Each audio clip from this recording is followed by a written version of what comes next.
Okay guys, update tayo sa inahin ko na nung inidyos ko kahapon. So may video po dyan. So ngayon po 12 hours niya na mula nung na-injikan ko. So ngayon may lumabas guys na talagang ang sabi ko doon is may bulok po talaga na biik sa tiyan nito, kaya naisipan kong i-injust kahit 2 months siyang buntis po nun guys, tapos biglang hindi natuloy dahil sa gawa ng kulog at kidlat. Sobrang na-stress po talaga, so worry po talaga ako nun, pero hinintay ko pa rin yung due date niya. May plano na akong i-injust. So kahapon bumili ako ng Lotalize 2 ml. Humingi rin tayo ng advice sa mga professional na veterinary. So ngayon guys, good news, may sisave ko na si Mami Pig. Dahil kung hindi po nailabas ito, 90% malalason po ang inahin, tapos may mangyaring hindi masama. So in-induce ko po, first time ko pong mag-induce, tapos hindi pa buntis. Ang kadalasan ginagamit ang pang-induce ay yung paanakin yung inahin. So sa overdue ito, buntis na hindi natuloy. So first time ko pa po. So ito po, papakita ko sa inyo na may lumalabas na itim. So effective po. So ito, masisave ko na tong Mama Pig na to. So pasintabis ako kumakain. Ayan guys, kita nyo, may lumalabas. So nilalabas niya na bulok na biik. So tingnan natin kung kita. Ayan Dek. Ayan kitang kita guys. So kung hindi ko po na pailabas yan guys, delikado po yan sa Mama Pig.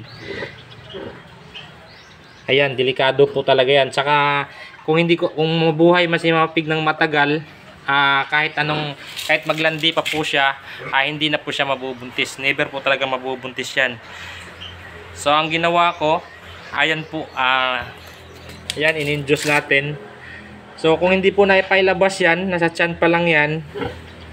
So kung hindi natin in-injikan ng Lotalize, so mas lalong lalaki yung logi ko kasi patuloy ang magpapakain. Tapos kahit maglandi siya, never siyang mabuntis. So ayan po ang ebidensya na tama po yung hinala ko nung pagsabi ko kahapon na may nabubulok sa ilalim ni Mama Pig. So yun lang guys ang so masaya ako kasi effective yung procedure ko. So maganda yung kinalalabasan. Sino naman mag-expect na kung sa ordinaryo lang na hindi ka sanay, kung hindi mo napakiramdaman yung inahin ng alaga natin. Kumbaga ang komunikasyon lang natin sa ating mga alaga is yung pakiramdaman. So papakiramdaman natin sila kung ano yung problema. So imagine guys, kung hindi ko po siya napakiramdaman, so ganun at ganun yun, may naiiwan na bulok na biik sa tiyan niya. So kahit maglandi pa siya, pag ganyan hindi po mabubuntis. So yun po ang ginawa ko, nag-induce po ako. So sa awa ng Diyos guys, effective. So ganun lang pala. First time ko po kasi mag-induce. So hindi pa sa natural na panganganak. Ano pa to, nagka-problema. So ngayon, ayan na po, update po tayo. Ito na po yung in-induce ko kahapon. Ngayon lang po siya naglabas guys. So kahapon pa ako nag-inject ng Lotalize. Ngayon niya lang nilabas. Kala ko nga walang ilalabas eh. Kala ko nagkamali ako sa hinala ko na may bulok na biik. So kanina wala, sabi ko parang mali ako sa hinala ko. So ngayon, ayan po, may lumabas yan.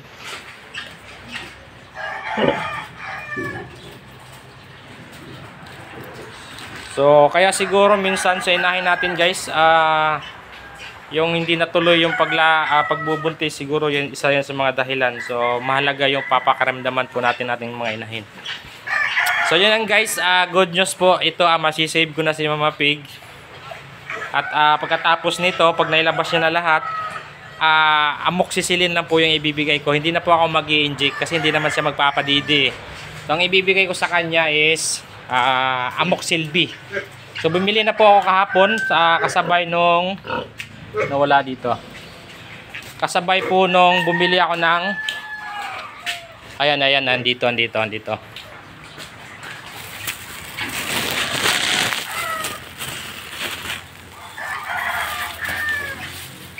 Ayan. So kahapon, bumili ako ng Lutalize. So sinabay ko na po yung Amoxil B. So inuulit ko guys, wala po tayong pinopromote na produkto dito. Ito po ay for ideas. Yan. So bumili din na rin ako kahapon. Ayan guys, may lumalabas pa oh. Bago. So yan, pinaghandaan ko naman po talaga kahapon. So bumili na po ako nito. So ang pagbibigay ko nito 5 days. 2 sachet a day. Umaga, hapon. So isabay na po sa pagkain. Amoxicillin, Amoxil B po. Ito po maganda. Nakakapagpalinis ito ng ovary ni Mama Pig. Lilinisin niya yan. Iwawash out niya lahat ng laman niya. Yung mga tira-tira, yung mga bulok-bulok, iwawash out niya. Base po sa experience ko guys, ito po talaga maganda. Hanggang sa magiging pinakalas kapag magaling na, hanggang labasan si Mama Pig na white liquido. Yung puti na talaga. So meaning nun, malinis na yung ovary niya. So ito po Amoxil B, Amoxicillin. Disclaimer po, hindi po tayo nagpo-promote ng produkto. Ito po ay for ideas only sa mga kapwa ko backyard grazing na kulang pa po sa kalaman. So ako hindi ko naman sinasabing perfect dahil wala namang ganung perfectong tao guys. Walang perfect na basta walang perfect. Ang sa akin lang ginagawa ko talaga yung best ko para sa mga alaga ko. So kung ano man po yung natutunan ko, yung mga ikakabuti ng mga alaga natin, lalo na sa mga backyard, ayun po ang isinishare ko sa inyo. Lahat po yung mga isinishare ko sa inyo, ina-apply ko po yan. Nasusubukan ko na po yan. Pag hindi ko naman nasubukan pa, sinasabi ko sa inyo na first time, ganito, ngayon ko lang ginagawa. Sinasabi ko naman po sa inyo. So gusto ko lang po makatulong po. Kahit sa ganitong paraan, nakakatulong po tayo. So mayroon namang ebidensya dyan na maraming naman nagpapasalamat dahil natulungan po natin sila sa pamamagitan ng pag-share ng konting idea. So malaking bagay po sa ating mga kapwa backyard grazing. So yun lang guys, inulit ko disclaimer na wala po tayong pinopromote na produkto. Hindi rin po tayo nagbebenta. Ito po ay for ideas only sa aking kapwa backyard grazing. Maraming salamat po. Happy farming everyone and God bless. Pa-share po guys. Thank you.